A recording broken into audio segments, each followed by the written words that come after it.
name So I for left it that, at that. for a what? category of words. For what one now, right? Yeah. Oh, it's a recording. Yeah. Good. I can't remember his name. Good evening, everyone. It's 6 o'clock. We'll begin our November 5th meeting of the select board. All the select board members are here. And we'll open the meeting with the discussion or approval of the minutes. You had sent me a few typos and And a few, yeah, appreciated that. Anybody else? I saw a few typos, but I'm guessing you addressed them. Okay. Any And this can motion? be considered. I'll make a motion to accept the minutes of the Wednesday, October 15th. Any favor on it? Aye. Okay, we accept that. Public comment. Me, Yeah, yes. I sent this to Steve already. I have questions regarding town benefits. I understand monthly medical insurance per month is fully funded by the taxpayer. If you have a single plan, it costs $1,163. A two-person plan costs $2,326 and family costs $3,140. So the amount paid by the town of Plainfield is $216,000. So my questions are, when was the decision made to pay full medical insurance? Who made the decision? Was this put up at an annual town meeting for vote? Why were the reasons for making full payment when companies do not provide full payment for their employees? And then I don't expect the answer right now, but I just want to read it for the record. How can the taxpayer make changes to include employee contributions so taxpayer can reduce the medical insurance budget? The charges are equivalent to paying another salary, another staff member. $3,000 is a lot of money. Why have not elected officials suggested that staff contribute towards their medical insurance? Why has this fully paid benefit gone on for so long when taxes are placing a great burden on the taxpayer? What are the other benefits paid by the town? How much is charged by the insurance company? For example, for dental and life insurance, I don't know if that's provided. Then on the retirement expense, the town pays 7% towards regular employees, and that comes out to $5,378 per month or $65,536 per year. The town pays 11.55% towards police officers, or approximately $11,000 per month, depending on overtime, or more than $132,000 per year. Probably, I'm thinking that's what they stipulate, New Hampshire retirement. I'm not sure. What are the time off policies, number of sick days, vacation days, based on years of service, paid personal days, whatever time is off? And where does the town list the insurance charges in the annual report? Are insurance charges shared with the public in any type of form or only as a total amount which does not provide any breakdown of the cost? Where is the transparency for the public to review and determine whether to vote for an expense or not? Please consider revising the annual town report to list all details to show where the taxpayer monies go and how the totals were calculated. And. You got it. Oh, you have it. Okay, great. I can address some of that and would like to. And in terms of when decisions were made, any number of these were made at different times. You know, contracts were negotiated at different times and benefits were changed at different times. So it's not like there's a single date that we addressed all of this. I will say you've brought up a topic that's important to me, so I'm going to speak personally to it. Like so many other things we talked about in here, Plainfield is a town, our budget is our budget. But we are subject to pressures and realities from the larger world, the state of New Hampshire, our country, and the world writ large. If you want to look at healthcare around the world, if you do a quick Google, healthcare in the most developed continent, I'm speaking. You have a chance to respond if you wish. Whether you look at an AI generated response or any one of dozens, I'm looking at something that was in line with everything else I saw, but it's from the Commonwealth Fund. Of the top richest countries in the world, we are a far, out of the top 10, we are a far 10th. The top three, Australia, Netherlands, and the United Kingdom, are pretty much the same. They're better in a little way, but the other 9 are in a separate category from us. We have an abysmal, comparatively speaking, to what we could do. And so to say, when we in Plainfield, I am proud to say, do think it's important to pay our employees, whether in the school district or in the town, healthcare. To me, it's analogous to saying, you know, a lot of people don't have enough to eat. So instead of trying to get enough to eat for the people who don't have it, let's take away from the people who do.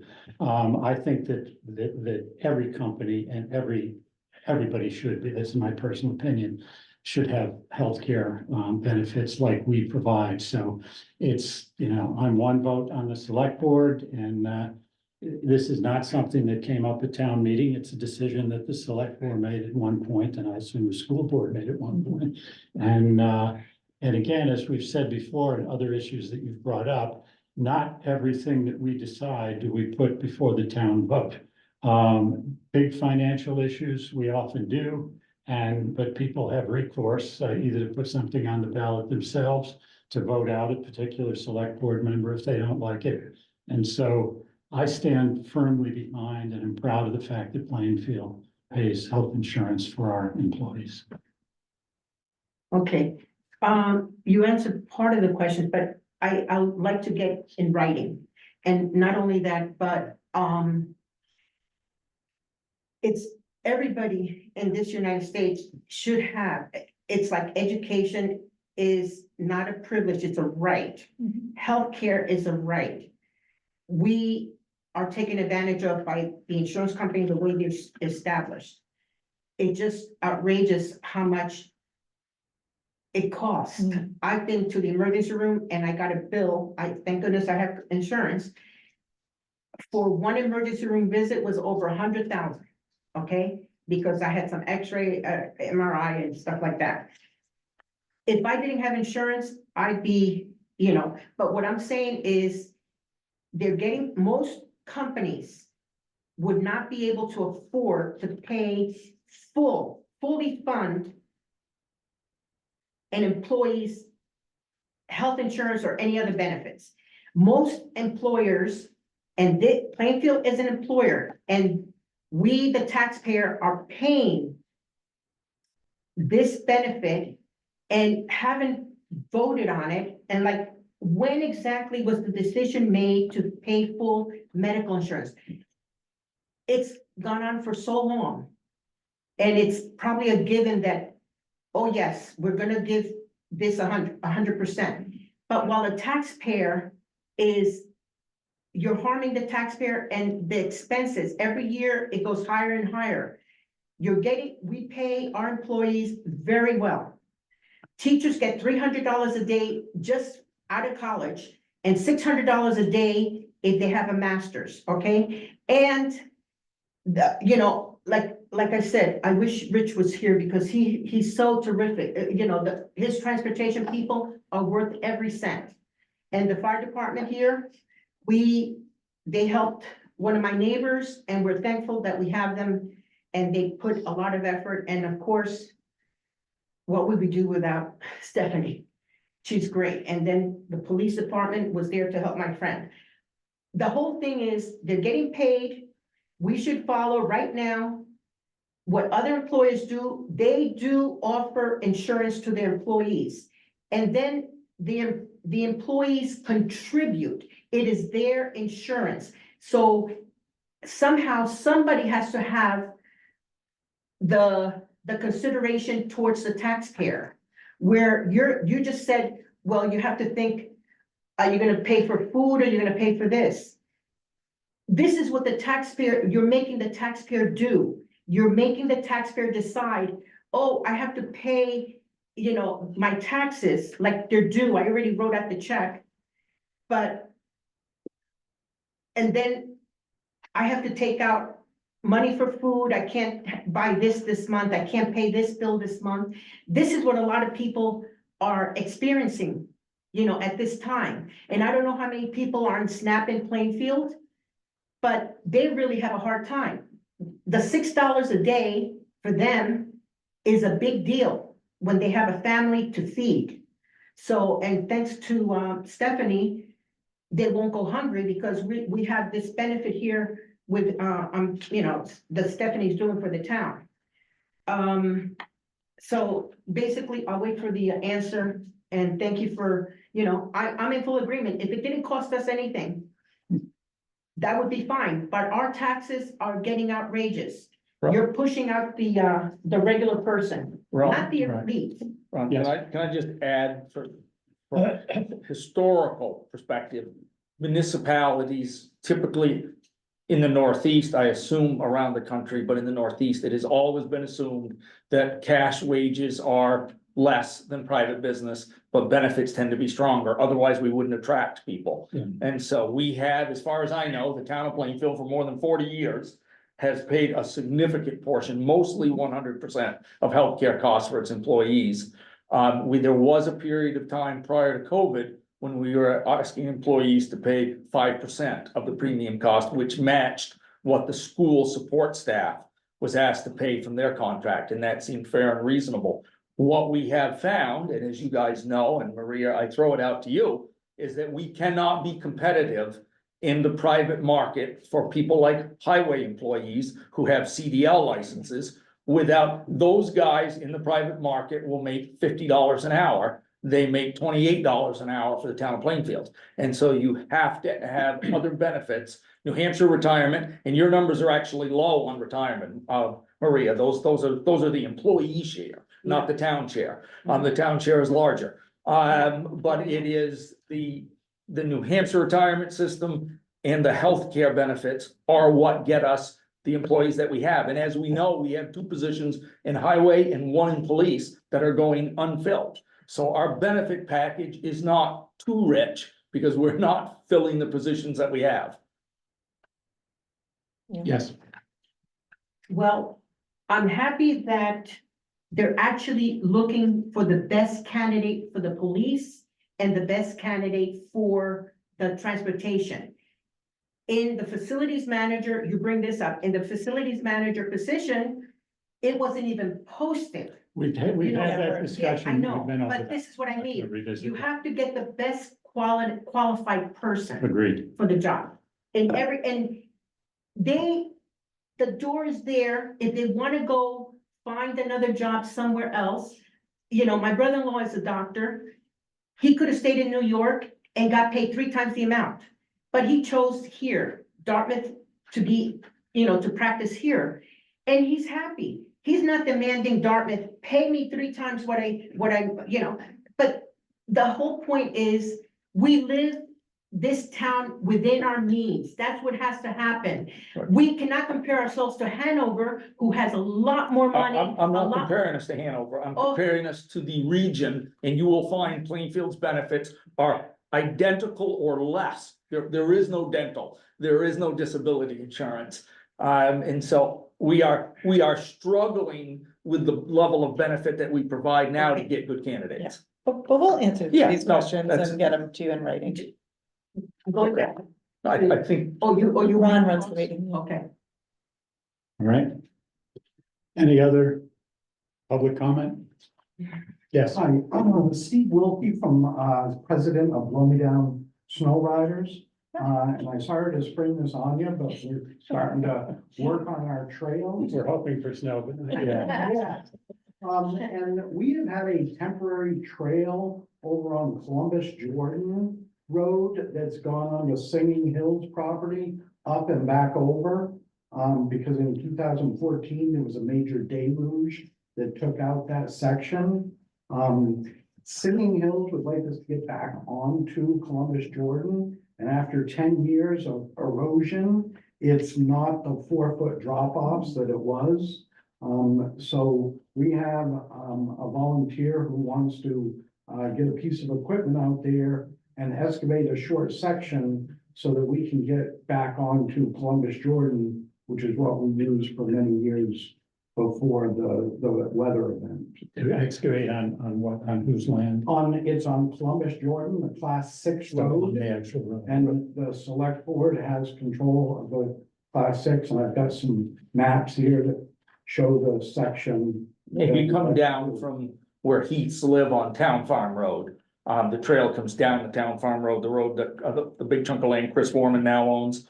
You come down through there, up the Town Farm Road, stop at Stage Road, hopefully, and then Columbus Jordan Road goes very steep right there, which is fine, and then it levels out, you're sort of between Helen Kohler's and her son, owns a piece of land that was a residence on the other side of the Columbus Jordan Road. And then it goes from there up very steeply, and it's the steep section that for more than, probably going on 10 years now, has been washed out. Okay, And so it would not be unusual for the select board to grant permission for people to work on the class 6 section of any road. It does, as you know, the work is at the peril of whatever happens to it because it's a full public right of way. And so people will, the more accessible Columbus Jordan Road is, and it's getting very accessible from the other end. They just extended more than 1,000 feet for a logging operation that's going on right there. You could drive your Prius out there now, the way they have it. And so Columbus Jordan from the Stage Road end is much steeper. And I agree, this needs to be fit. Public can't use Columbus Jordan Road. Typically, you guys are the ones who have fixed them and everybody else benefits.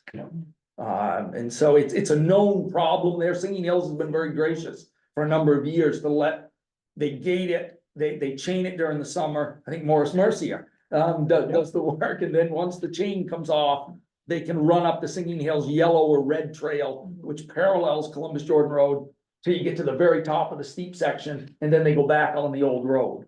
And so right now, the public can't use the old road very well. I think they do the same thing, many people, they just walk on Singing Hills land. And I can understand Singing Hills saying that's great, and we don't mind that, but we'd rather have you on the class 6 road. And it was temporary permission from them 10 years ago. Yeah, no, it's been a long time. Trail and, it's every, 50% of the chance time that we're gonna actually have the trail. But when we do, we'd like to have it. So we have the means to fix it. Wouldn't cost the town anything. We just need the permission to be able to do it. I mean, typically we get a letter explaining the work that's gonna be done. Some bulldozing, some excavating. We're gonna bring material in, we're not gonna bring material in, we're gonna use existing. You're never gonna get a culvert or anything that works there because the road is sunk so far below the ground on either side. But typically, we have a letter that you guys approve or disapprove, approve typically, and it just goes in the minute book that says it's okay. Loggers for the logging folks did the same thing. They for the other end of Columbus Jordan Road, they submitted a letter with some culvert in their case, because it's flatter. They need to put a couple of culverts in. But it's not an unusual request, is all. That's something you could get together in a pretty quick way, just a minimal, here's what we would do. Does it make sense for us to do a conditional approval and have Rich say, yep, that makes sense? Yeah, Or have no, Rich no, weigh I in? think typically where this one would get a little bit tougher, you guys aren't gonna really work near the state road. The state gets, No, it's way up. it's much further, yeah, no, The steep section across the flat, and then it really Right. is just between where we go on the. Yep. Singing Hills. yeah, no, it's it's not even the last step, but it's one of the steps up to the top. And so I think the answer is a letter for the file, and then you guys can approve it now if you want to, but we need a letter. Rich won't have anything to say because it has no effect on a class 5 road anywhere. But he knows roads. Yes, yeah, no, Yeah, I mean, we can certainly run it by there's Rich. another snow metaphor. I'm ahead of my skis on this one. You were, Are you asking for approval of the plan, or are you asking for a review of the finished work and just say that's all fine? I think, Or this is both. what you're asking for, but what I would like is just that there's a record of what the plan is. Right. I don't know that we, it sounds fairly informal and has been in the past, right? But just so there's a record of what was intended to happen, and then right, Yeah, as no, long as I- that's what yeah, does I happen, mean- we're all good, right? yeah, and we have that, and again, it just creates Also, as you guys know, because you've done it over in Croydon Turnpike with Ken Rainey. Whatever happens to it after you leave happens, and that's just, Sure. you know, right now, we haven't had a four-wheel drive truck go through that section in all those years, because they can't. But pretty soon they'll figure out that they They're can, going on the Singing Yes, Hills, going right. up and in. if they can which get is- by the chain. Which is part of why Right. they cut it and gone through and it's, yeah. It's, I mean, it is, the Columbus Jordan roadside stage road end is much more difficult to access than the Meriden end, just because it goes vertical right off a stage road. But yeah, I think if you guys did that, Yeah. you get in front of. When were you hoping to start the work? He's available on weekends. I Yeah. don't know if he'll be doing it this weekend because Okay. he's probably hunting, but might be the weekend after. Because So I don't wanna delay, just because of timing, I don't Right. wanna But delay. I can get a letter and get it over here in the next day or two. Okay. Yeah, and you guys, if the letter is reasonable and has what we think you would need. So I'll make a motion that assuming the letter says what we, you know. is Authorize the reasonable, town I administrator. will- Yeah, we'll authorize the town administrator to review it and the work can proceed. If Steve sees anything that's like, then. it Yeah, I may mean, not- we've done a bunch of these. This is Yeah, not, this I'm is, not- this is not unusual. I'm not thinking there'll be a Usually problem. I would be way ahead, but it's just, It's we been- haven't gotten the landowner permission. It's coming down to our time And the one thing that would be useful, and we'd ask anybody to do this, I asked the logger on the other end of the road, if you could stop and talk with, in this case, it's Helen Kohler. But just let her know what's going on, you know, the road, you're gonna bring some equipment up that road, and you might even bring some material up that road, I don't know. We're not planning on it right now. But just, Yeah. just a conversation with Helen will help a lot, it's right in her back door yard. Oh, yeah. So I have a motion to conditionally accept Okay, or approve Second. this. Second, any more discussion? All in favor, aye? I, I had a copy of it, just get Thank you Oh, very sure. much. Yeah, yeah. We'll just put it in the record. Well, thank you and thanks for whoever's doing the work. Holy smokes. I'm not telling my father you're doing that. You're not gonna tell them? Oh, no way. Any more public comments? Yeah. Okay, Okay. Moving on to department reports. Anybody have a burning desire to begin or a need to begin? Okay. Police? Chief Gutzfeld couldn't make it tonight, he had to go to a funeral Oh. back in Connecticut, so I apologize on his behalf. So I'm gonna read to you a quick summary of his notes, and then I'll take any questions you have on it. October, we did 149 calls for service, 5 significant motor vehicle accidents, we had 3 arrests. Two were domestic violence related, one was on a bench warrant, they were all had to go before a judge, so they were very time consuming ones for us. 7 motor vehicle complaints, 20 directed enforcement patrols. We had 6 call outs for the month. We attended 1 Children Advocacy Center interview for an ongoing case. We had 1 untimely death. That was in the woods. I'll let fire report on the operation. But just so you guys do understand, I'm sure everybody read it, the fishing game has jurisdiction for all activities in the woods, in the wilderness areas, including untimely deaths. The police department has the responsibility to the medical examiner's office for any death that's not in a hospital or a healthcare setting. And then fire has the responsibility to mobilize and do the search and rescue operation. So that's why there was such a cross-agency response. And I would just like to say on a personal note, they did an excellent job. It could, compared to anything I've ever seen, very well organized, the command structure. Our chief took the most unglorious position of being a family liaison in a very difficult situation. And he let his officers do their thing and they all performed well. And he made a bad situation as comfortable as I think as it could be for a lot of family members. With that said, I'll let Chief Elder speak to that operation. The drug take back program, we had our open house on October 25th. It also goes nationally.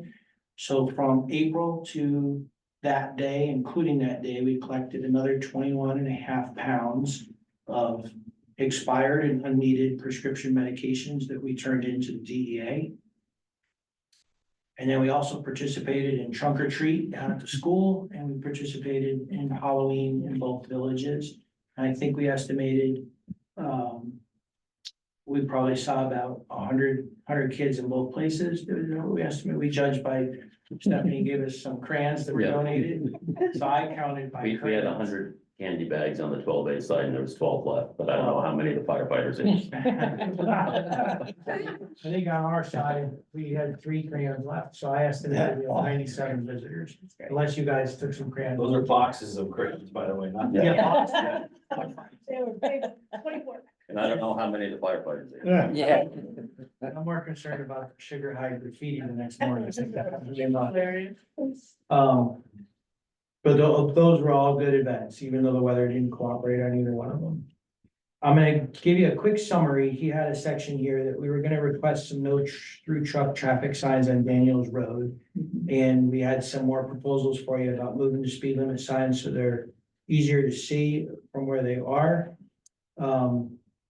I think after talking to Steve, what we want to do is give you a more comprehensive proposal that will combine some of the things that I think he's brought to you already. We had some similar concerns on Chalice and some other roads. So I think it would behoove us to just give you a heads up today that we have a proposal coming because we do think there's some public policy that needs to be decided on our traffic. The response is because of resident complaints. Daniels Road in particular has become a cut through. It's not a shortcut if you do the speed limit. That's my message to everybody. It saves you 100 feet if you actually pay attention to the speed limit. Because nobody does that, it becomes a shortcut.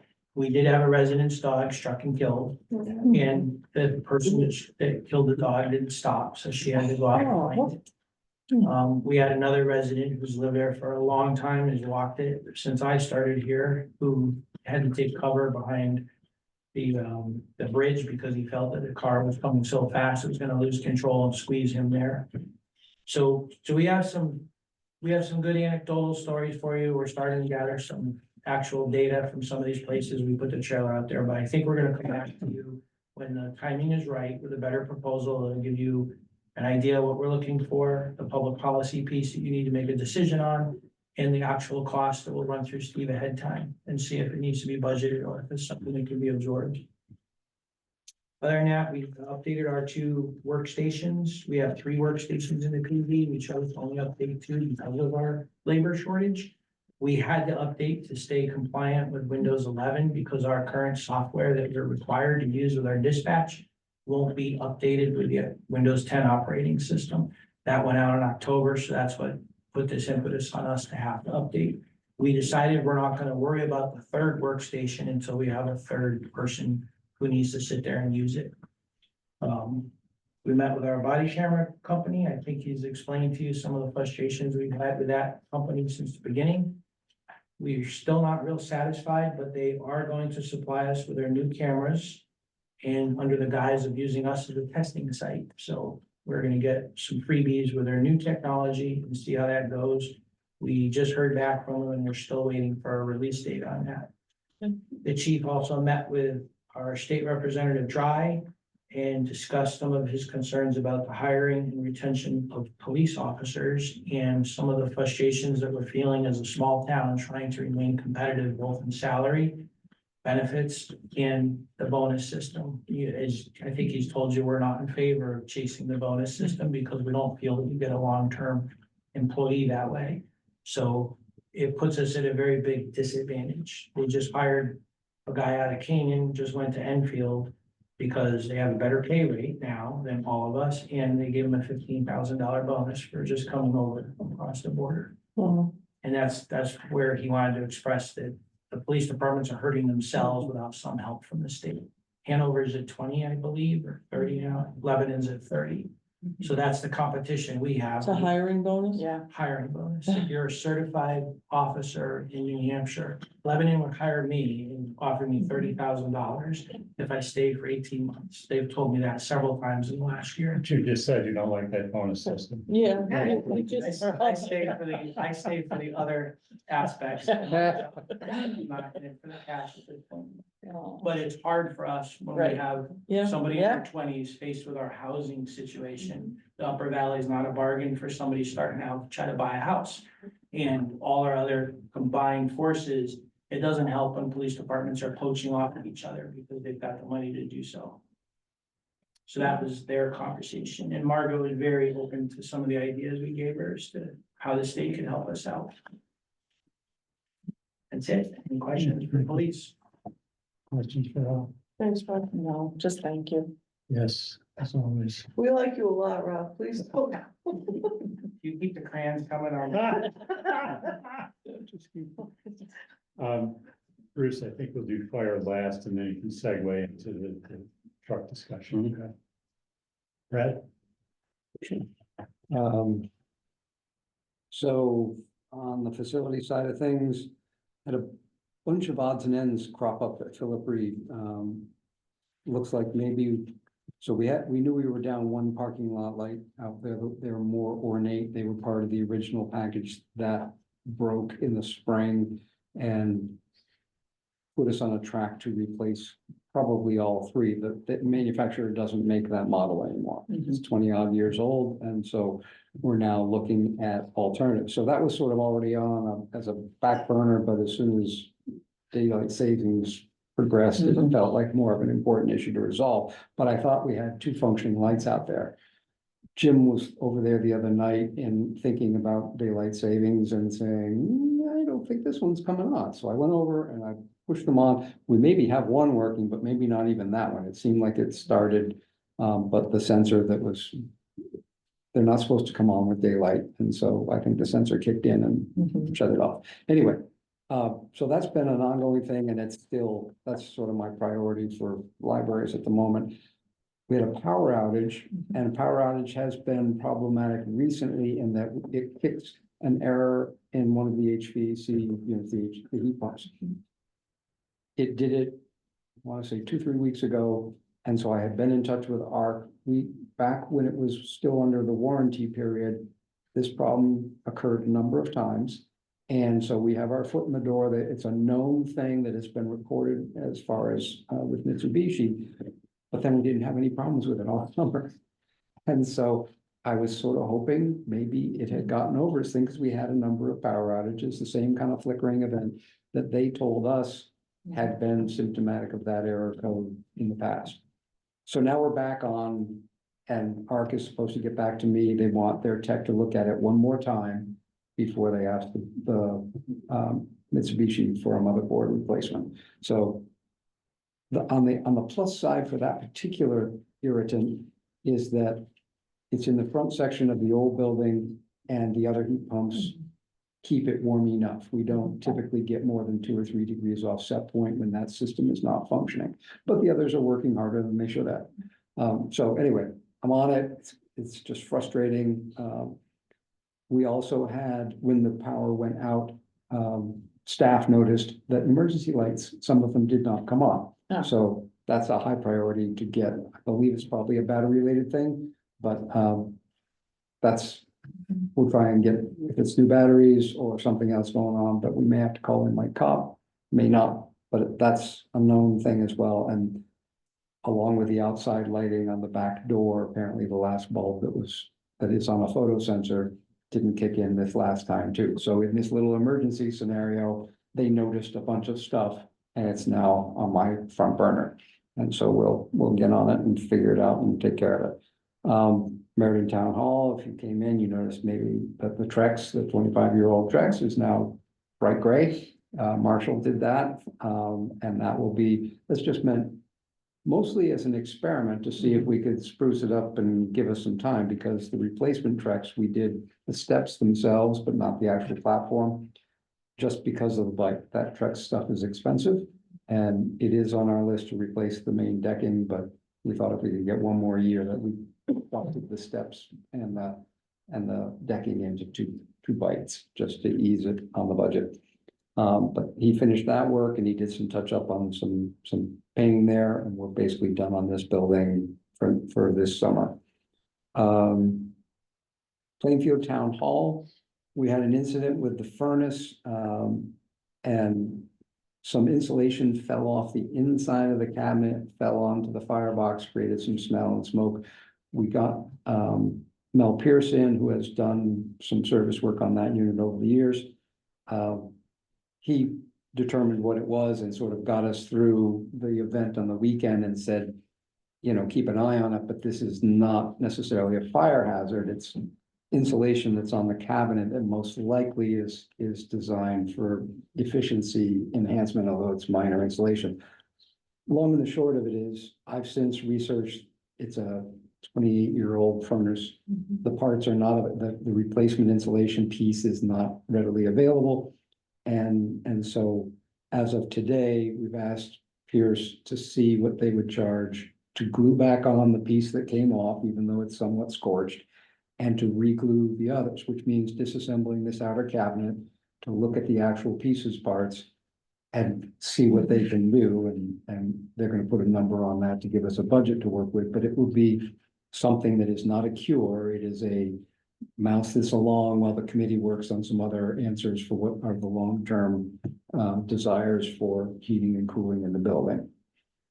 So that's sort of, at the moment, they're telling us that it is okay to use, but to keep a wary eye. I believe the recent email I saw is that some bits of fuzz of the insulation are blowing into the space. That's a little disconcerting, but not apparently a hazard. So anyway, we'll stay on top of that and get that taken care of. Bunch of things happening at Highway. We got. Oh, did you have before you get off of PTH, the grates? Yes, so there are, up by the stage, there's some big air register grates, cast iron. One had broken over, well, they probably both had broken over the years. One probably because the piano was rolled periodically across it.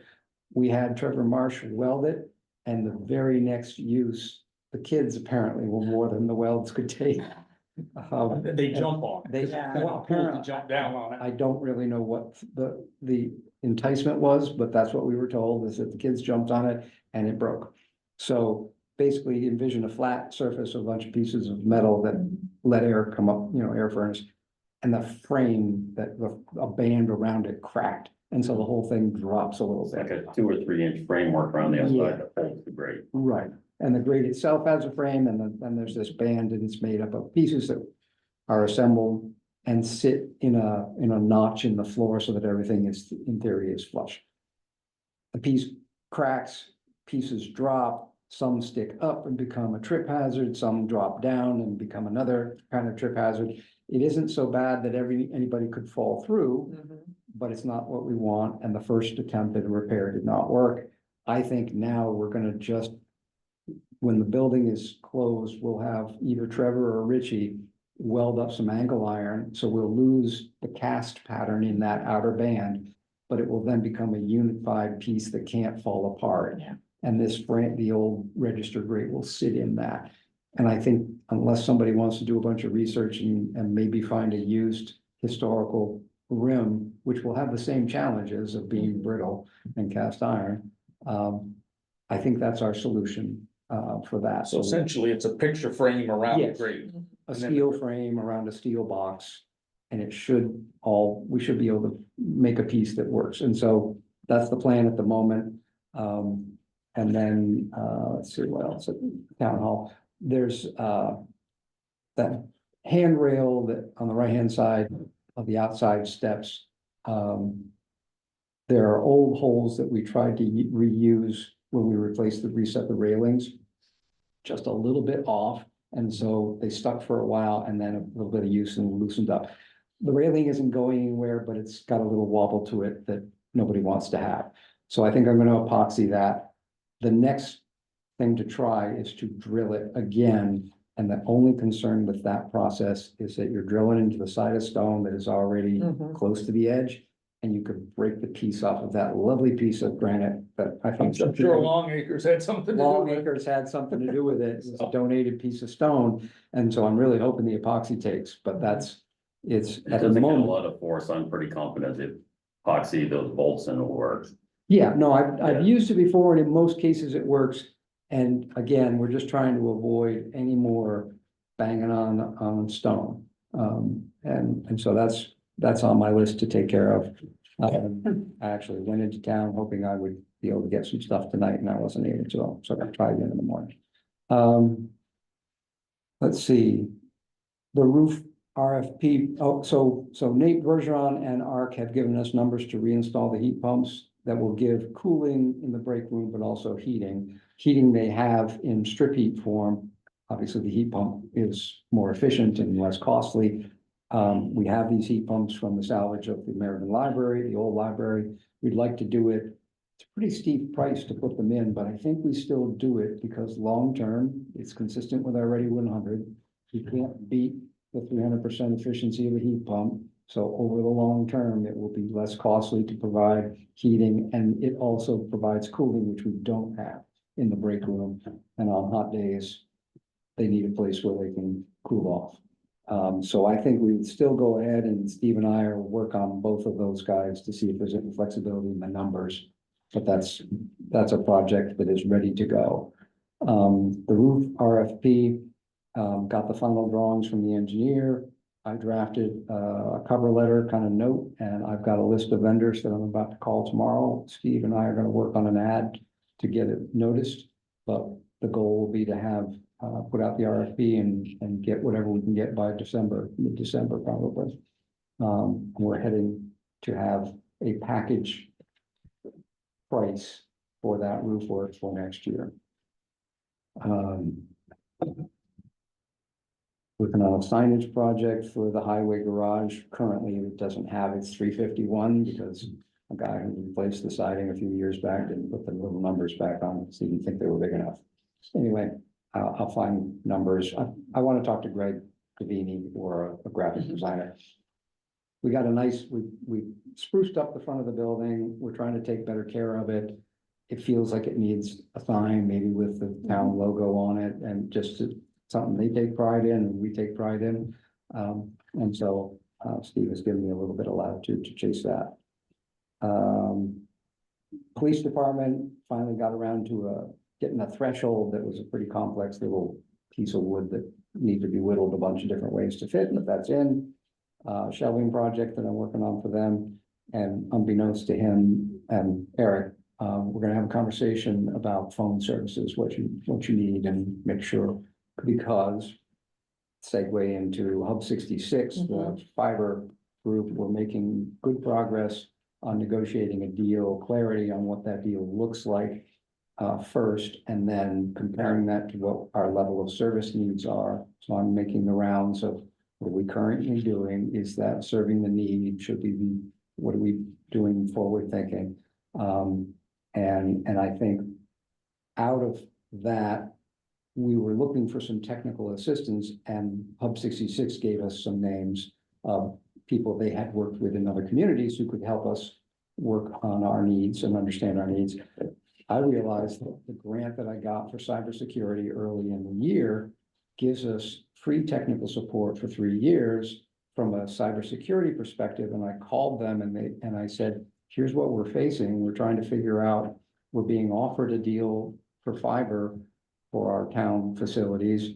We need to get our head around what we've got and what we need, and make sure that we are not ignoring not just cybersecurity, but requirements, the special requirements. Between the town and the school district, we probably spend, and there was some debate about it, exactly what the numbers are, but somewhere between $25,000 and $30,000 on internet services and phone services. And so, while we don't know how far we can whittle that down, we think we can whittle it down. We're gonna get way faster service at every building, and we think it's gonna cost significantly less. And we. Peter was gonna make Yeah. that proposal, right? Yeah, Peter and I and Brad are meeting weekly now because this thing's about to happen. You know, Hub 66 is coming. They want to be able to use the hub. Our leverage is that we don't let them use the hub until we have a deal. And they're gonna want to get in there and get to work. And unfortunately, not unfortunately, but for each of the buildings, we are set up and use coaxial cable, internet, or Ethernet cable, whatever cable. And this is different. And so you have to interface between the light and the cable, and it can be done. but we don't have any in-house expertise to help us get there. And so Brad's trying to find some folks who can make sure, one, we do it well, and two, that we have the infrastructure that we need. And we're also, but it's complicated, but there are other towns, Grantham has done this with Hub 66. And you know, it's all about who's gonna maintain what beyond where the fiber stops, but the really good news for everybody is that the town's gonna save a bunch of money on this. It's regardless, Yeah. even if we didn't make a deal, it's gonna be significantly less expensive than Comcast. But we are going to make a deal because we are providing heated generated space for the hub, for the whole system, or for the Plainfield system. Cornish is doing the same for theirs. So am I understanding it correctly that you're hoping that this cybersecurity tech contract access that we have will eliminate you having to search someone out that we would Yes. have to pay? Yes, Or I at least like pay the the bill for sound those of that. people. well, as of yesterday's phone conversation, they were quite excited because they like being invited in on the design phase on the front end, where they can be most effective in giving their advice. And so right now, I believe they will look at our needs and look at what the offer is, the first pass from Hub 66, and give us their guidance and say, yes, this is good, or here's what you're saying yes to. It's gonna mean you're gonna have to hire a company to manage this piece, and you're likely pay X, Y, and Z, and that you're gonna need these pieces of equipment that you don't currently own, so that's gotta go into your budget, or you need to ask them for these things and so that you avoid those costs. So I got the best possible answer I could as a preliminary answer. I'll understand me and what I'm working with on this end, because we went through the process this spring for the water department and got that review, but in the process of that, they also understand where the town is, to some degree. In a somewhat related, although we haven't meshed it with that yet, the town also, we just filed paperwork with Primex's selected vendor. We are headed toward eliminating plainfieldnh.org, and it'll be plainfieldnh.gov. And there's a bunch of cybersecurity reasons. Which is why- one of the cybersecurity's wish lists for all communities, and so again, it's a feather in our cap that we're doing what they like. And it gives them one more reason to support us in these other areas, I so. mean, we ended up as a .org because Robbie Taylor and Mike Sutherland started it that way, because that was what was organization, Yeah. right? And so, but apparently the .gov suffix gives you some security measures that .org doesn't. And so that's in process, Yeah. and these guys will probably have a role in there as well. Yes, so that's moving and picking up speed, and as Steve said, that's likely to coalesce in the next month or so. On the water department side of things, we had a recent test come back positive on total chloroform. That's a scary thing potentially, but it wasn't E. coli, it was just one of our samples came back. Coliform, so an organic thing in our water that shouldn't be there. The automatic process is you get notified of that test and you have to retest. We retested and it came back negative. So that's not an uncommon thing, but out of that came some discussion about our standard operating processes. And they actually said they're gonna invalidate that final response and we're gonna test again in a new, slightly different way. But again, so far so good, and we'll keep the world posted, and there's rules that we have to follow. If in fact we got a bad test in the second, we would then have to retest, and if that was in fact also bad, we would have to do a notice to the public. There's, DES is very rigorous in its requirements. This is all about safety. At the moment, it looks like it was just a spurious test, and these are not uncommon. At least that's what I'm being told. That it happens from time to time, and that's why the retest protocol exists. So Brad, I have a question. So yes. usually I get a letter as health officer about Yeah, that. I never- exactly. It has not escalated to that level yet. If the second test had been a positive, then we would have immediately had to reach out to all the constituents, all the people who are connected with either a written or a knock on the door or a phone call, some immediate contact. But in the past, Plainfield is tested initially and I've gotten a letter. And it's Well- never gone to the second step, so that's interesting, because. Okay, so we should talk and figure out why that is, because I don't know, all I know But is. your notice came from the state, not the water district. Right, and all these Right. notices come from the state, so the testing company absolutely automatically reports to the state. And then we get the notification from both the testing company and the state saying, whatever it is Yeah, happened, usually have and what do you CC have to on do that. next? What's the timetable for the next test then? This doesn't. Right seem- now, we have 7 days to make this second test, but it's actually happening tomorrow. Okay. This all happened on, Maura had intended to do our monthly test on Thursday. Her pet needed surgery and so that pushed it to Friday. She did the test Friday. We got, she got the results on, I guess she called it a courtesy notification. So short cycling the official path is still, official path was happening, but the testing company notified Maura that there was a positive. Maura called me. We arranged to do the retest. Mhm. That happened on Monday. And because there's a set of time limits. Yeah, And so, that was, and she ran that by DES to make sure, because we haven't, Maura and I have not been Yeah. involved in this before. She has in Lebanon, yeah. but I have not been involved in it here in Plainfield. And so, we followed what DES said, and we are still following what DES says. Yeah. We first thought, breathe a sigh of relief. We said, great, we got a second test that seemed fine. I'm not sure how the conversation, who it was and how it was, but eventually somebody said to us, hey, wait a minute, we'd like you to do this Yeah. again. Okay, So we're of gonna course. do it again. So I bet, I understand now, I bet, because I usually get snail mail, Yeah, you guys did it all electronically. oh, yeah, So I bet the snail mail is still coming probably. to follow up, Yeah. and it's gonna be all done by Right, then. well, that's probably yeah, what's so happening. I got the second round notification this afternoon at like 3:30, 4 o'clock. Via email, Earlier in the day, I had gotten the all clear, so, Yeah, you know. so that's how it's 3 happening messages so in a fast. couple hours. Yeah, Yeah. because with snail Yep. mail, you're talking 7 days. Right. Easy. Just national tomorrow. Exactly. Let's see. Oh, and then the last thing is, we had a meeting last week with the Thriving Communities grant that I had talked to you about, that was gonna help do some GIS work to try and leverage what we've got for an investment in GIS and tackle a test project or something, Oh, but right, do something right. to demonstrate how we can maybe use some of that. The contract, we had a meeting last week, out of that came the official approval, and then the next step was to identify a scope of work, which we did in the meeting. And then Anna White, who's the person who runs this Thriving Communities program, was the source of the administrator of the grant, has put together the contract for Mark Goodwin, Mhm. who is Lebanon's GIS guy.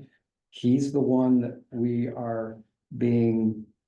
asked and they've approved to use for some of this front end work. And so they've initiated a contract. The grant will pay him directly. We'll see all the paper trail, but basically we won't have to handle the money, which would be great. Mhm. But there is $15,000 that is on the table for us to utilize for infrastructure and resiliency related projects. And we've asked for it to focus on resiliency and GIS, and your project of the keeping track of shut-ins in an emergency and how do you make sure we are very efficiently Mhm. checking the people we want to check, letting the world know that they've been checked and whether they need something or not. The actual detailing of that is like the next phase. Mark will get onboarded so that he's available as a resource. We will start going to PD and Stephanie for the nitty gritty of what does this thing need to do that function better? And out of that, we will leverage what we already have for parcel maps and data information. Probably gather some additional information that is about who do we care about checking on in an emergency? What are our priorities and how do we identify them, track them, and maintain all the privacy issues and and safety issues, but it's really kind of exciting. That's Um, neat. And from the resiliency piece, we're Yeah. gonna allocate, I think, 5,000 of the grant to go toward, looking at some of the worst places on River Road to see if vegetative work could prevent further erosion of the bank. Yeah. That's easy to do. It's much harder to, as we know, to either move the road or put, stabilization stone over the bank. So there is a piece of this same grant that's gonna be spent on an expert to help us. We have one other area in River Road we've been watching very closely, and it's a bigger problem if it goes than the one we just fixed. And that may sound like two different topics, but the fact is, it's all, the source of the money is DOT infrastructure resiliency is sort of the buzz. In fact, they love the River Road piece and happy to do the other piece. So this was, I don't know, it's exciting. It was sort of out there and we didn't know if it was gonna turn Right, I into mean, we real. found 15 grand, you know. So anyway, neat stuff. So, and that's it. Thanks, Brad. Generally, public comment time is over with. We have in the past, if they have a question, I know. Yeah. If there's a question regarding this, I'm gonna go out on the limb and say, if you have a question for Brad about something that's been said, go ahead. Do you? Yeah, I'm just thinking, if this happens on the public water system, what happens with the homeowners that have wells? Normally, I don't know how often they test the wells. How does this thing go in your well? We're on our If it own went for in the wells. well, then, Yeah. We're on Yeah. our own for wells. It's, has nothing to do with town government. However, if you're interested, you can call DES. Mhm. And they do have recommendations about what homeowners should do on what kind of basis. And so you can get some help. I have found DES, it's a mammoth organization with all kinds of stuff going on, but every single one of the people that I've interacted with has been really helpful and focused, I have not had, the normal concern is like regulatory agency, are they gonna come down on you harder than you can deal with? yeah. And I have not found them that way at all. Every single one of them has been super helpful. So I would not call them. It's kind of scary that you found that, and then we may be at our regular home well. Right, I think the Yeah. 3 levels you have, the most safe is the municipal water supply, Yeah. because it's being tested. Yep. The drilled wells are relatively safe. The most dangerous are the shallow wells, Oh, yeah. because frogs and woodchucks and everything else gets into those. But it is, we're on our own with septic and well for most of the town. And this, what was found, it isn't like it's a chemical that's gonna be in all the wells in Plainfield Village of people that have other wells. To me, it would be more of a problem with the well or the distribution system that, I mean, we don't know where it came from, but if it's a chloroform thing, I don't expect that a drilled well 500 Yeah. yards away. Chloroform, not chloroform. Chloroform will put us on the street. Right. Thank you. But it is, I mean, Yep. and it is not the false positive is not uncommon in water districts. No, Maura, has spent a lot of time in her background is in field work in Lebanon. And she's indicated that although she took this very seriously, as she should, this is not uncommon, and it's quite common, like when they're working on lines and they have to disinfect them before they turn the section back on. She said that's one of the biggest headaches is it's very hard in the outside world, takes a puff of wind as you're drawing the sample, and you can get some gunk on the end of your jar. And so, anyway, nobody likes to have this happen. I think we learned some things about how we can respond better. But in general, the system is working, I think. I think the water is safe. I think we can believe that. Because we have the test data to show it, and we're gonna continue to do what DES tells us to do. Thanks, Brad. Thanks, Brad. Stephanie? Hi, everybody. We're gonna start out with really good information Okay. We kind and of- finish with really good We information. kind of thought we We would. expect this. We had an amazing fall foliage luncheon up at the Willowbrook Farm. It was great having Chief Elder there, the police department were there. We had 67 guests. Wow. We had, horses everywhere, and Brooke made an appearance through the luncheon, and it really was great. They really did a nice job. We set up the indoor arena as a big, luncheon spot, and it really was. Shenanigan was the oldest horse on the farm, and he had an appearance, and everybody really liked it, so. 36, 38. 37, yeah. Wow. Yeah. So what was it, 120 something years old in human life, but anyway, it really was a great new venue for everybody to go and enjoy lunch, so that was great. Okay, so let's get down to the serious stuff. As we know, the government shutdown is really putting a wrench in everything going on in our food security situation. There's 37,000 individuals in the state of New Hampshire that receive SNAP. 1 in 18 residents receive SNAP, so we're looking at about 120 people in our immediate community. So we have determined that as a community, we're gonna do 2 pop-up SNAP program at our local food pantry on Saturday, the 8th and Saturday, the 15th. These are for SNAP recipients only. I've gotten counsel from the New Hampshire Food Bank, and it is okay for me to ask for proof of an EBT card and ask where they're from, because we will be serving Plainfield, Meriden, and Cornish residents only. We're not big enough to take on the Upper Valley. Unfortunately, today, the New Hampshire Food Bank and the Department of Health and Human Services did their first mobile pantry in Claremont. Claremont and Berlin are the 2 biggest cities that have the most food insecure. So they ran out of food. They started at, I think 10 o'clock or 10:30 this morning. They were supposed to go to 4:30, but they ran out of food. They do it the same way for SNAP recipients. Only SNAP recipients, yep. And so they passed out this nice little piece of paper, stating that there are other area food pantries. Well, unfortunately, they put the town of Plainfield on, but they didn't put down only for Plainfield, Meriden, and Cornish residents.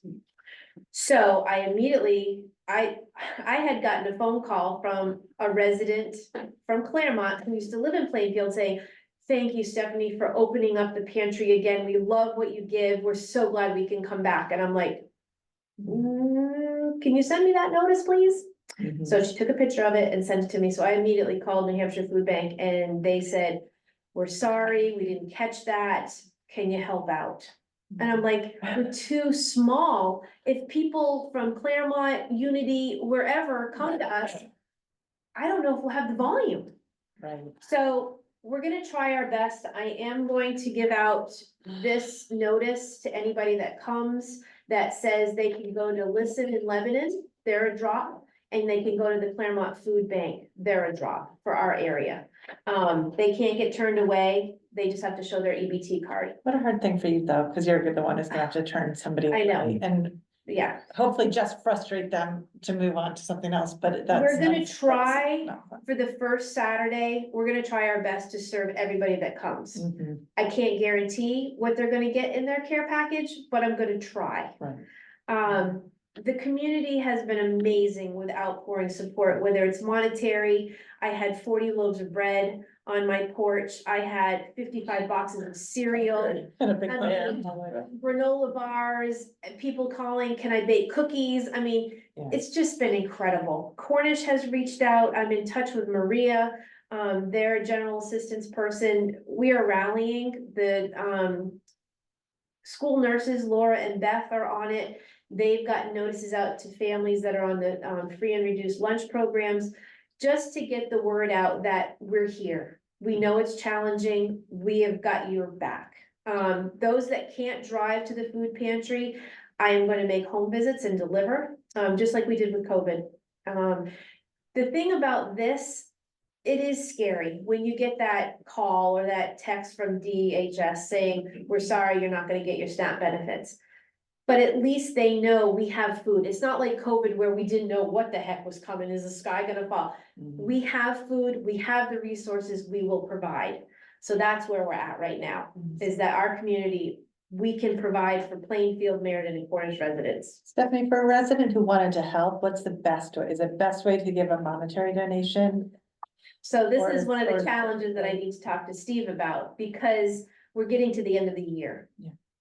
I may not be able to spend all of that wonderful donated money Mhm. that comes to the town.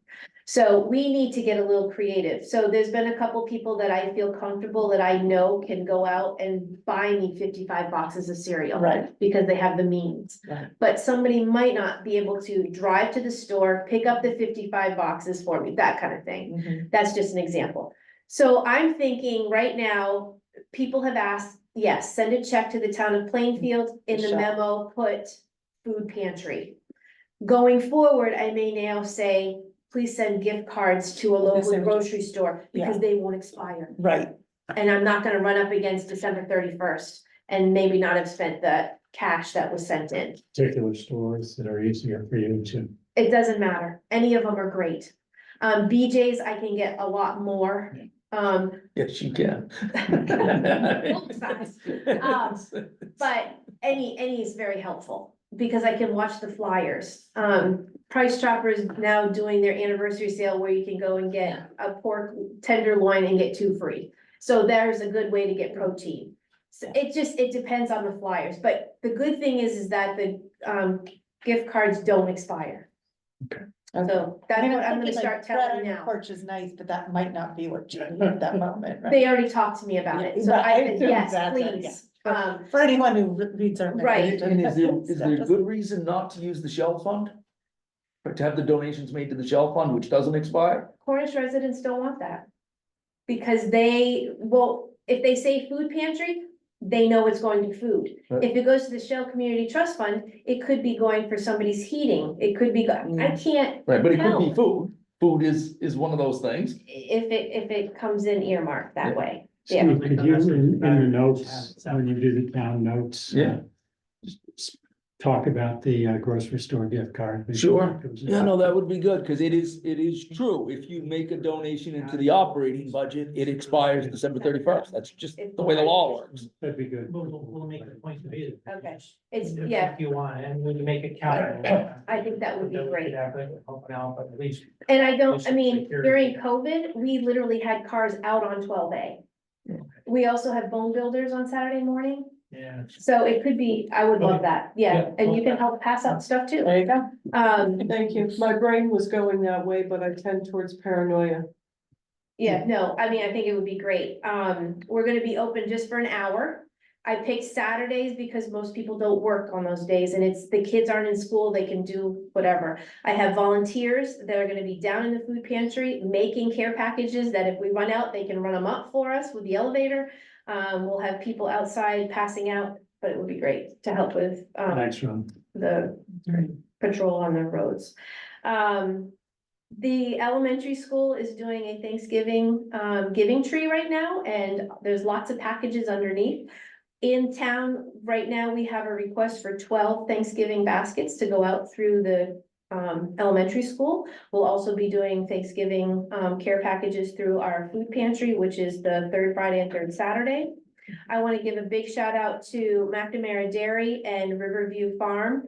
I've also been in contact with Willing Hands, which works closely with Edgewater. They are all supporting our regular food pantry in addition to our SNAP pop-ups, which is incredible. The New Hampshire Food Bank continues to be a very strong supporter of all of our food programs. I've been to Manchester every week for the last month. And I'll go again next Friday, and then they'll deliver to us on the 3rd Thursday of the month. But every time I've got about 1,300 pounds of food in my car. So they're being very generous at very low prices, which is great. So that will help with our Thanksgiving baskets as well. Very busy with Medicare enrollment right now. As you know, it's a free-for-all, and a lot of our Sullivan County residents who have been on a PPO plan will no longer be able to do that because Dartmouth did not go into that Medicare Advantage plan, and United Healthcare is no longer supported in our area. So a lot of people that had doctors at Dartmouth and any of the associates under the umbrella, which is APD, Valley Regional, New London, they are no longer taking what Medicare has to offer. So I have some people now throwing their hands in there and going, oh my God, I've got to go to Concord. That's not convenient for a senior to have to drive that far. So Service Link has been huge. So that's one of our huge resources that we use is Service Link. They're now out of Charlestown because they don't have office space in Claremont anymore. It is a drive to Charlestown, but it's well worth the hour appointment that you can get. So they really are doing a lot of counseling for seniors. Very excited to share that we have 2 residents in our community that have been selected through the Southwestern Community Services Weatherization Project. They are over the moon excited. One is getting a brand new furnace. Another one is getting new windows and new doors.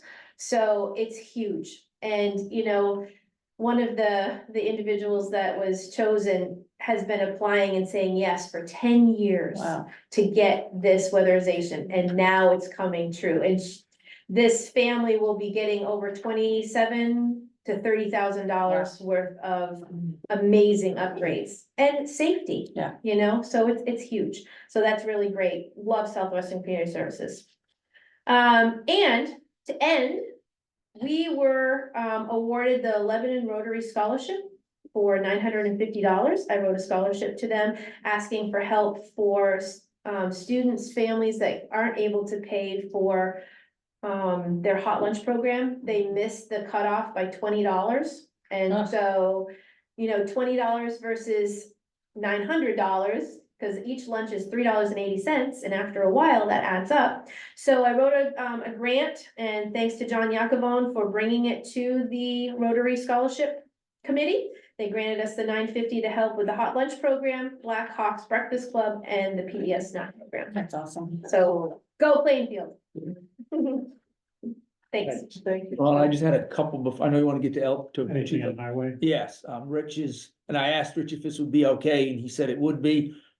Rich is recovering from some Lyme disease stuff, and but at the end of the day, he is very tired. I mean, he'll tell you, it's been an event in his life. So I told him to go home tonight. He's been a trooper. He's gone through a tough couple of weeks, with a tick bite. He said mowing is nearly complete, which the growing season is almost over, so let's get her knocked down. He's got a couple more roads. Sean's got a couple more roads. He's gonna do the cemeteries. The crushing, which seems like an odd time to be crushing gravel in the town pit, is scheduled to start right after Thanksgiving. We'll have it for the spring, and we'll have it for next year's work. So that is to the good. Rich and I were able to finish up the ordering of the new truck one, which would be the one that's paid for by the second diesel grant. That this one is paid for 70% of the cost of the truck. And so that truck is on order. It's still 6 months. We have to have it by this time next year, by December 31st of next year. It has to be in service, and so that will be good. Rich has helped, and I don't know, I mean, at some level, it is town responsibility when material is left in turnarounds and rights of way.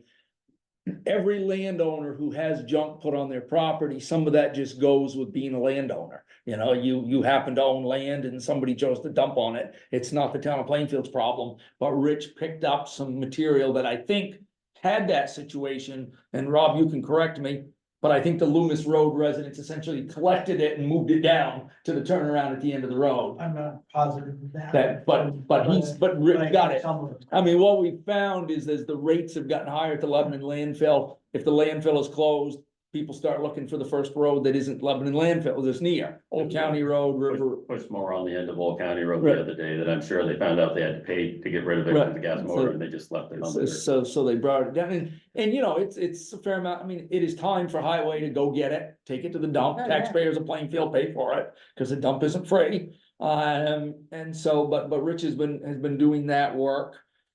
With that said, I don't know if they're aware that we did open an incident for that to try to track those. Right. Anytime that there's a dumping. Yeah. Yeah, it's almost impossible unless they throw household garbage, cause there'll be a receipt in there or something. But I'd like to know, just so we have a total, because I do think we have an argument with Lebanon when they raise the rates. Right. There's some responsibility being, it's not our fault that we're the first town south of their landfill. Yeah. But if we can prove that we've seen an impact, which I think we have on Willowbrook, and probably Old County, but I will add that. It's, you have probably seen it, is not in Plainfield, but, and it's a couple of years late. But the Lebanon Bridge project has started right on the Lebanon Plainfield line. Yes. I know. And there is a temporary bridge. I can't tell if they're building the new permanent bridge and using the old one as temporary. They poured concrete, which looked, Looks right, better than the old. one. right, I mean, it looks like it may be a serious bridge, but they have committed to keeping the road open, which was something. I think they always intended to, but they wanted to get a little fur in the air. To help their grant application, with the state, and so they were successful, and that project is going. Is underway, and I assume they communicate with you guys, I mean, the road's open, the fire trucks can go, Haven't heard a thing. and so it's good, but, and that's the highway report. I've got a few things I can do later, I know, Captain Taylor and Chief Elder are both been waiting a while, so that would be great. Yeah, so I didn't actually, I forgot to go back and total up the calls for October, but the wind's been blowing, so we've had trees in the wires, we've had a couple car accidents that involve trying to avoid deer, but nothing serious, and some false alarms, and so nothing big. And we had at least one car accident that involved the lack of brain cells. Because the young adolescent was mostly full of hormones, but those things happen. Yes. They call it the learning curves. Yes. Yeah, I love the learning curve on Yeah. Chalice Road. It is the learning curve. Yeah, and the fact that they rolled that truck over twice, it landed on its wheels and not a scratch on either one of the Kids. was. Yeah, just crazy good for them. 9.8. Until we had, he kind of summarized it, we had the unattended death of a hunter on River Road the other night, which, as I say, it took many different agencies and just about 3 hours from the time we got called till we did it. The family members took us right to him. It's still sitting there. So did people know where he liked to sit, essentially? I mean, The family members knew where he would took be. the first crew right up, right to him, and he's still sitting there with his hands in his pockets and his legs crossed. So it wasn't traumatic. It was a peaceful way to go. It's great that Fish and Game takes the lead for that, so we didn't have to talk to the press or anything. I was actually happy. And it's quite interesting and gets confused in Plainfield. Our conservation officer is Eric Brown, Yeah. very similar to Eric Brand. People are like, what is Eric Brand doing getting involved in an investigation? He's retired. And he was It's right there. Brown. And he was right there in Claremont, so he was Right. there pretty early. I think he might have even beat you. Yeah, Yeah. well, I didn't respond right away Yeah, because it was started as a search and rescue. I assume the call comes in because I assume the call came in just because somebody didn't come home, right? Never do. correct. And the family kind of knew something wrong, so they actually waited for us to get there before they went in the wood, which is also That's a good. great thing. Very smart.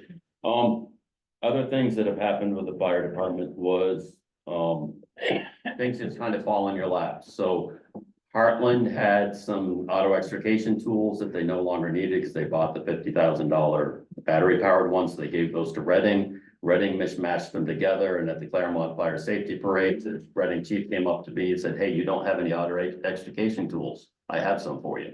So he gave us their old set of auto extrication tools that turns out is the same brand as what Cornish Rescue is carrying.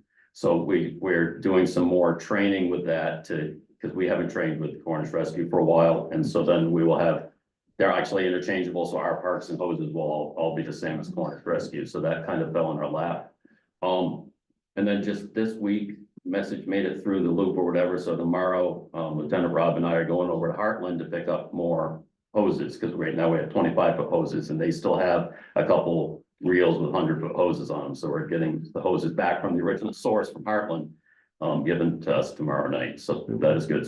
So with that, we already had one drill, but now people are donating cars to us, so we hope to do cut a car apart.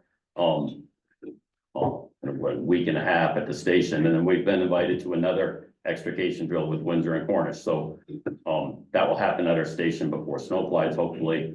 On working with the PD, we have to make sure that the person is the owner of the car before we go. cutting out. We'd appreciate it if you could do that, that'd be great. And then we had a couple more that Bill's been helping deal with that will be donated to us, that we're gonna wait until spring when it's more daylight out, and it'll be more of a refresher for us. I met with Richie yesterday and found a place where we can put them in down by the annex. Yeah, well, not just in from the gate, so they're still visible from the road, but so we can keep an eye on them, but not over by the annex, and hopefully we can cut them up where they are. So that has happened, and Scott Kruger has offered to retrieve the cars from up on Batchelder Road to get them over to the site, and I was gonna see if he would drain all the fluid for us. Yeah. Because we don't wanna have a gas spill or something while Right. we're cutting this part, but then it'll be the first car we do this fall, they're gonna take it back, because they were gonna scrap it anyway, that already doesn't have a motor or anything into it. The ones that we're getting, we will then have to dispose of as scrap metal next year. Catalytic converters have any value? Yeah, really, make some money on it. So that is working on the jaws. And then we get into talking about fire trucks. So some of the stuff was sent on to you. Yeah. So looking at the capital reserve, we would have less than $500,000 to purchase a new engine in 2 years. And a commercial cab fire truck right now is going for more around the $600,000 to $750,000. So we wouldn't have enough money in the capital reserve to buy a new engine in 2 years. Custom cab, similar to what Meriden got with a grant, is Hanover's just 1.1 million. Bradford picked one up for 900,000, and so we're gonna have around 500,000 in 2 years. So we don't have enough in the capital reserve to buy a new engine in the immediate future. And so the ways to deal with that is something else is dropping in our laps. So Hanover just replaced their engine 4 that's 20 years old. And it's a, a custom cab similar to the Meriden one, that they're willing to knock the price off more, so it's going local, that they would sell to us for $50,000. And that would allow us to build money for the next 5 to 7 years or whatever, so we'd have enough money to buy a new one. Because you can throw a lot of money away for just buying used trucks all the time, but this would allow us to actually buy what we want for a truck. And I don't know, I figure 5, 6, 7 years, because at our current rates of putting the money in, so, that's the money side of things. Ultimately, we're gonna have to start putting more money in the capital reserve fund. We just upped it 2 years ago. I'm not sure we need to go for it this year, but we are gonna have to start building this because trucks are more and more expensive. This truck from Hanover, I've already seen the book. They brought it down. We made sure it fit in the station. Chris brought it home for the night, so the officers looked at it. In the book, they bought it for $339,000 and they replaced it for one that's $900,000. So I mean, that's how much the price of the truck has gone up in 20 years. And so you guys are, if I understand it, and I've had conversations with Sergeant Yep. Petro in his former life, you guys are very comfortable with this truck. I mean, I think the thing that I want people to know is that the idea of purchasing a truck from Hanover is coming from our fire department. It is something Yes. you guys think is a solution to a problem, but it's a truck you're happy to have be part of your fleet. Yep, and it's the base truck is better than what we have now. And I figure in 5 to 7 years, we're still gonna get our money back at 50 grand because it's gonna hold its value a lot more than the commercial truck we have And now. one of the things I came to understand is that Hanover has a maintenance program that includes mechanics that are certified to work on emergency vehicles. It's Hanover, they replace them every 20 years, whether they just do. That's as old Yeah. as they wanna run a vehicle. But as far as we know, and I think you guys have Rob's had some experience with the truck, but you guys have looked at it. It's complete, I mean, you're gonna swap some tires and do some other Yeah, stuff, but it's a fully functioning fire truck. Correct. It's ready to improve our ability to deal with emergencies. Correct, so it's a 2005 versus the 97. I sent you a little Yeah, we've got, comparison thing. It has a little more water, so our current one has 750, which doesn't quite extinguish most car fires, so we're always having to wait for the second truck to tie into with just 1,000-gallon tank. Usually is good enough for that. The pumps are the same. It was just pump tested a year ago. It has a built-in foam ejector, so we have no foam on the 12A side at all now. So this would have built-in foam that we can put in the water to help put out the fires. Has a built-in generator versus a portable one, so that frees up a compartment space for us to put the jaws in. Because right now, we were gonna have to take a pump off from our existing engine, because we didn't have a place to put our jaws light for auto extrication, and this has more compartment space because it's longer, it's 35 feet long. That's why I had Chris bring it down and it fits in the station just fine. Yeah, our engine one right now, Steve had asked, this isn't really a truck that sometimes you would send him out to be refurb, but the issues we're having with our truck are more transmission related and the base part of the truck, not necessarily the pump and the rest of it. So it really doesn't qualify for a refurb where the Hanover truck, if we wanted to refurb it in 5 years and then keep it another 10 after that, the base truck is a better truck than the Freightliner we have now. So those are the, And so it is your recommendation as our chief that we purchase this truck? right, and the officers all met and all the officers are on board with buying this truck from Hanover. The Hanover guys are excited about it. Some of the firefighters wanted to keep that one and get rid of one of their newer ones. But their fleet manager said, no, it's 20 years old, it's going. So it's been sitting up at the highway garage in Hanover since July. They had a couple nibbles, but no one bought it. The Heartland chief even looked at it, but the Heartland chief said it was gonna be kind of long for their station, because they're also in the same thing with not having enough money for their next truck. And so they were looking at it for a pillar, but it's a little bit longer wheelbase, and for their station, they didn't think it would work, so. So we learned from our town report on page 60 that the fire department equipment fund created in 2018 named the select board as agents to expend, which means on the vote of the selectmen, we can withdraw as much money as in the fund. There's no town meeting action required, no hearing required. It is, you have check writing authority on the fund that has currently 360. Is that three? You and I said it. Yes. With last year's contribution, about 360,000 in it. Correct, and then the only little monetary thing is, because then we can sell our truck for somewhere, our current one for probably $10,000 to $20,000, somewhere in that ballpark, depending on where you try to sell it or what you do with it. And so then that may not happen before the end of the fiscal year, so the sale of our existing truck might not get pushed out into the next. Right, and what we would do is the following year, we would put an article on the warrant to appropriate that amount of money from unassigned fund balance, because that's where it'll end up, is, if the start. I was talking about selling our old truck to be income. Right, so that income that will come in, we won't let it go into the general fund, we will send it to the reserve fund. Okay, But we'll have to do that with an article at town meeting, because that is required, okay. that we do that, but, you Yeah, pay so- us to do that, we'll figure that out. So the Hanover Fire Chief and we have someone that runs a lot of highway or whatever, they're willing to swap the tires on it, because the tires on our engine are better than what's on that. And they're gonna finish taking off the engine for Hanover on the side of it, so we'll have to get it lettered. So in the grand scheme of things, we're looking at possibly our firefighters association re-lettering the truck and doing some of the work. There's no reflective chevrons on the back, so our association may do some of the upfitting to make it back, so it's a truck that we really like versus just we like. So is the request to withdraw 50,000? Request would be authorization to spend 50,000 on buying Hanover engine From the 4. reserve fund. I don't know who put this together, but objectively, it makes all kinds of sense. Right. I like the subjective reasons in there too. Yeah. This is Is there a something, motion? I will make that motion that we, say it again, it's to getting, And that we withdraw $50,000 from the fire department equipment fund, selectmen agents to expend.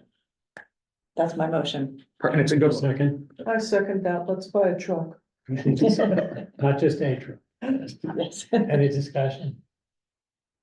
Okay, all Yeah, I in think this favor? is well thought Right. through. And so what I'll need, So then, even before then, so then the process is, I've been talking to the Hanover chief, so he needs a letter from us on a letterhead that says that we're offering $50,000 for this truck. okay, Because it's listed with Fire Tech, a fire truck apparatus sales company right, for 60,000. So they've agreed to knock 10,000 off. So he needs one that says that we're offering 50, and then he's gonna tell, it's a formality or so whatever. do I get that letter to you and then you'll take it to him? Yeah, I'll email it to you tomorrow or the next, we'll get it to you before the weekends.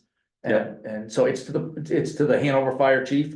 so the person that's actually selling it is the fleet manager, which I have his name. We can work. Yeah, send me an email as to who you want it addressed to Yeah. and where, and we'll get that out to you And then tomorrow. I will be giving it to the Hanover Fire Chief, because he said, yeah, I'll talk to, I forget his name. Yep, yep. Out And of the so, highway. and then at some point Hanover, for our paper trail, Hanover will give us an invoice or a bill for 50,000. I'll write a check and Yep. you'll go up and Yep, and then we'll do the title. you'll go up title and do whatever you guys do. Yep, Yeah. and then, Exciting. Sure. That's deal. Yeah, anytime you can spend 50 instead of 700, it's a. Yeah. We're hoping that this works out as well as the last thing that came down from the town of Hanover. Sitting right. Yeah. Just drain the water out of the tank, Thanks. and get our clean water in. Right, right. And you, I mean, you've actually worked up there and been around this truck, you were, Yeah, it was a reserve truck when I was up there, but it was on the line quite a bit when their front line was down. Yeah. And it seemed like a great truck. You know, I don't remember the guys ever having any problems with it. I remember it working really well. but I forget They that you were run a on lot. the BD side at that point, not on the fire They run side. a lot of calls to it, you know, it saw us, it's actually in good shape it has a new engine, right? Yeah, they rebuilt the engine at 92,000. It was a low end rebuild. It wasn't like an implosion. How many miles does a 20-year fire truck in So Hanover they have? rebuilt the engine at Don't think we know how to measure. 92,000 and now it's got 104, 5, 6 or something like that. But as a diesel truck, it's just broke in. Yep. So, If it's maintained, it's in good shape. And I didn't crawl under it. The front half is still all undercoated. We may do some undercoating back where the chains and stuff are. Good. Because the back half has some rust We'll on it. get it ready, we'll bring Santa Claus into town on it. Yeah. Great work, you guys. So I mean, then I we'll think just it's- have to figure out how to solve the old one. There's different ways to do that Well, and the, where we're the gonna. store it. Petro can sell old PD uniform suits on Municipal for $100. Yeah. So a lot of the He should be able to municipal, get a pile of. a lot of the municipal trucks are going for like $6,000 or $7,000. I Right, think. well, I'm sure Jim Hollander will offer 2,500, right? Because he's got the whole fleet. There is another organization in the Upper Valley that has actually asked if we put it out for bid, they wanna know about it so they can bid on the truck, so Oh. Good, make them a deal. That'd be not in the nice. fire services. Interesting. So you and I will communicate on this Yeah. letter tomorrow. We'll make that a priority. I'm gonna put it up here in the priority box and we'll do that. Letter for five, but send me the, the stuff I'll need for the address and who it's going to and, Yep. just to set the letter up and I then. think I even have the VIN number and stuff. we put Yep, on there, so- yep. Yeah, make sure they tell us the right, I mean, maybe we'll say, oh no, we want that one, not this one. Pickles on down, Phil style. Yeah, very stylish. Right? Well, thank you, Bruce. Thanks. Steve, town office report. Jim, I think we've covered most that we need to. As everybody knows, I mean, the tax rate's been set, the bills got mailed out last week. Plainfield residents are, as they typically want to do, the early birds are knocking themselves over to get in here with their money, and pay. I think the projects that we've talked about are ongoing. We will have the first cut of the budget for you guys in 2 meetings. And then in the finance committee's in the second meeting after that. Don't forget, and I'll remind you, we have a meeting with the school board on the 18th of November. Yeah, and they've sent us invitations. Yes, okay, yeah, Which is helpful. and so that meeting will, I think, one of the things that. Small thing, well, it's not a small thing, but it's not the big picture that school board and select board might be talking about, but a thing is to establish. The date and order for their school district meeting. The reality is, we know when our town meeting is, it's the second Tuesday, followed by the next Saturday. We don't know if we start at 9 or 1. And if they're willing to do it again. Right. And so I think they are, but they react to just me sending them a schedule. I don't think they've had any thought to it yet in terms of a board. The administration's new, and so they're saying, yeah, sure, if that's what we do, that'll be good. But that's one little thing we could do on the 18th, and it would make the rest of the planning for now to town meeting, Yeah. school meeting easier. The planning board did waive site plan review for the addition, so we saw the middle school addition, the architect had sent us some plans. The renovated space is greater than 1,000 square feet. But the new addition to the school building is about 1,000, a little under 1,000, which makes it waivable for site plan review. And so that went well. The planning board is near. We've done 2/3 of the chapters on the master plan now. There's plans for Yeah. public hearings in this, I don't know if it will be winter or spring. And so they're working through that. We've had, as you know, we had an unfortunate issue with a tax payment and something written in the memo line that was inappropriate. The police department were very quick to go up and talk to the individual, return his check, convince him that he had not paid the bill, he needed to write a different check if he wanted to pay the bill. And that's been taken care of, and we've had a nice discussion Rob with Eric Away, he's been in a couple times and we've had a nice discussion with staff in the town office and made people understand that it wasn't intended for them personally, at least that group. And, Thank you for being out in a hurry and for you Yeah. guys for following up like you did. Yeah. Thank you. and so, think, that's good. Great. Is there any other business at this point? Let me just check. like- go ahead. Just make sure I sometimes set stuff in here and then I say, oh my God, you've hit please sign. One minor one, not minor, just don't know what to do with it. Plainfield typically. We don't remove residents from their full-time residence, from their homes for not paying taxes. Right, we lien the property and the town's position is secure. And we have probably two that are particularly non-performing. We had three, but in one case, the house got sold and the market corrected and the town got its money. We do have a property up on Route 12A, that is not obviously, it's a property that has some heavy depreciation. They're not paying their taxes, so they don't have money to pay for other things, or are choosing not to pay for other things. Their bill is up to a staggering $81,000. And they're not making great progress.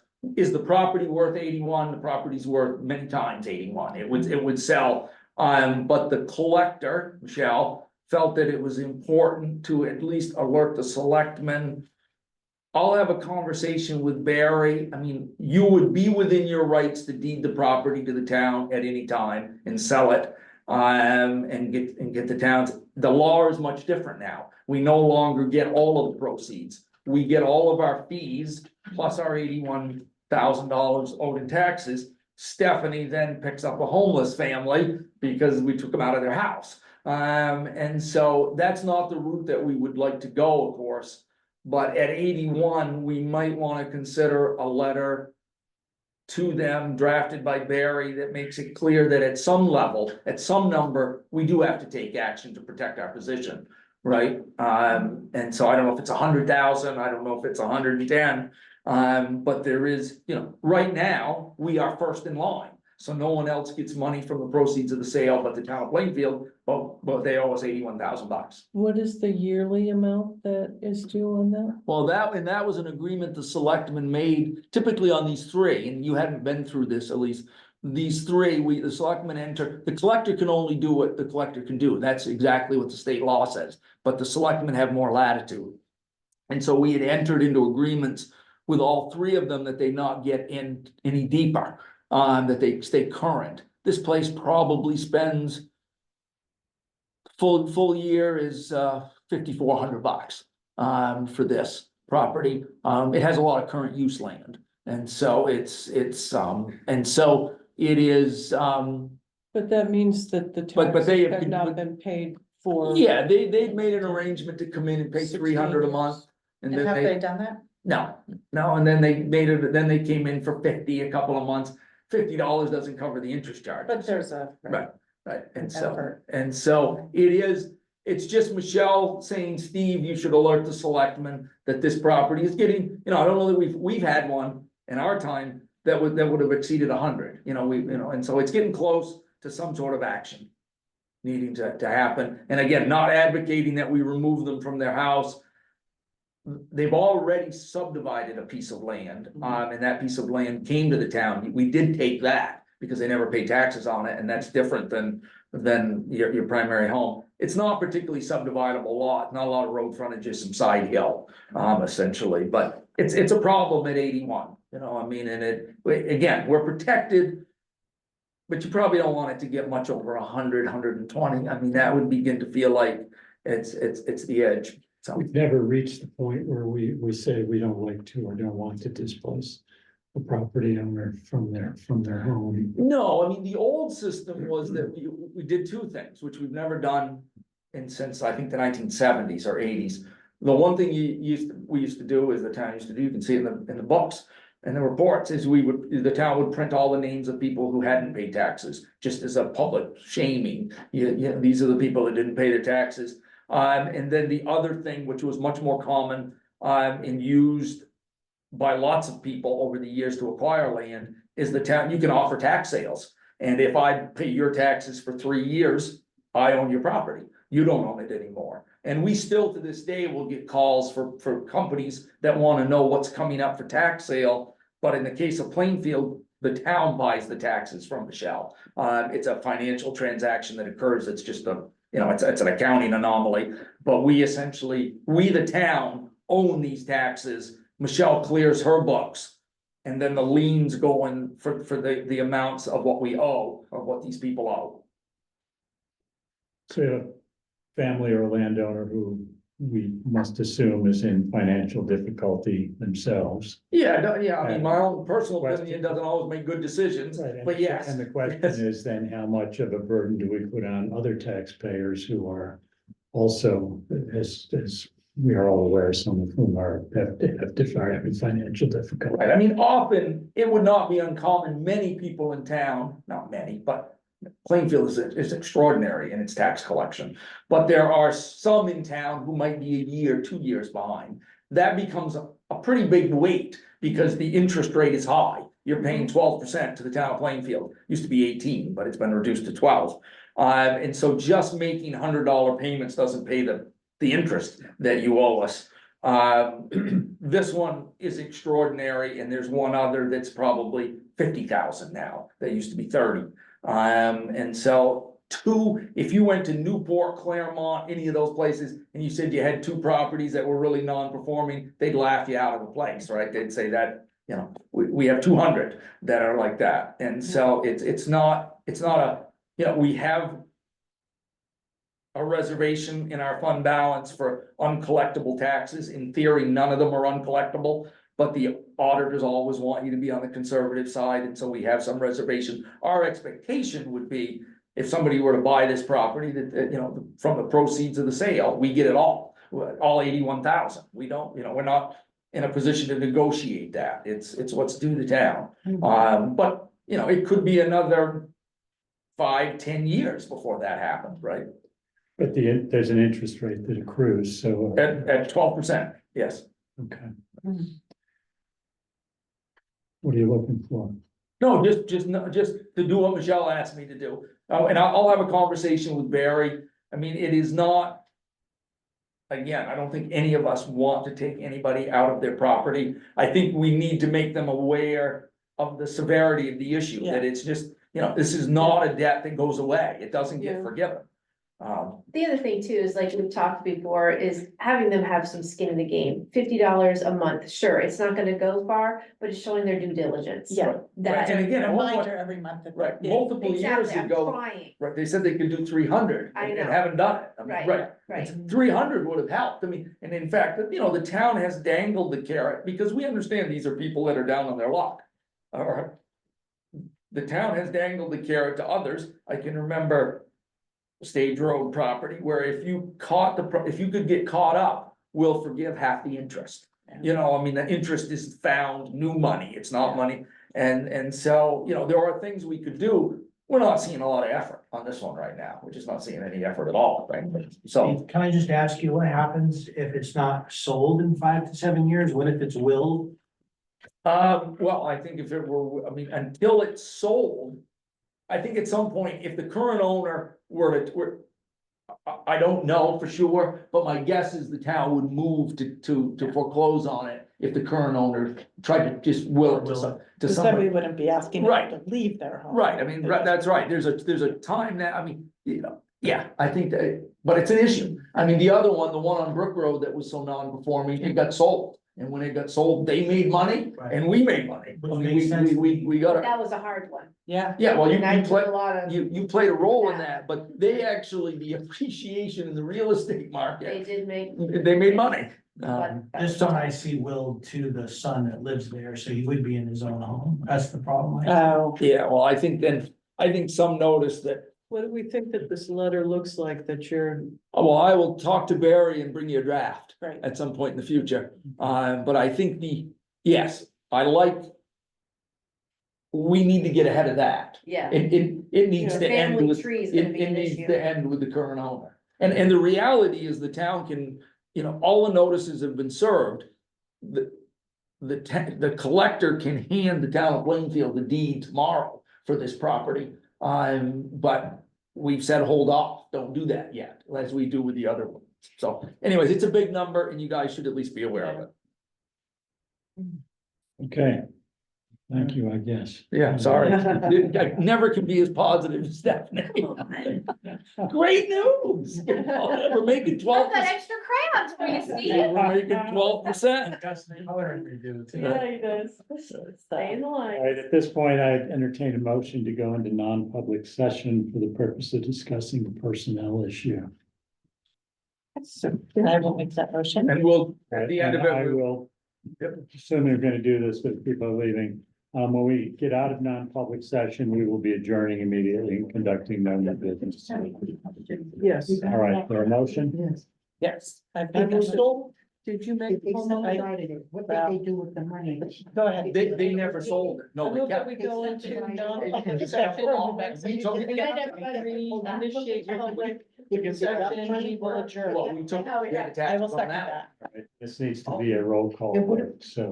What about, Elise Angelillo why says aye. haven't they listed it? Nothing, What? Why haven't they listed it? Well, because they wanna live in it. It says aye, so we are not No, that's. in non-public session.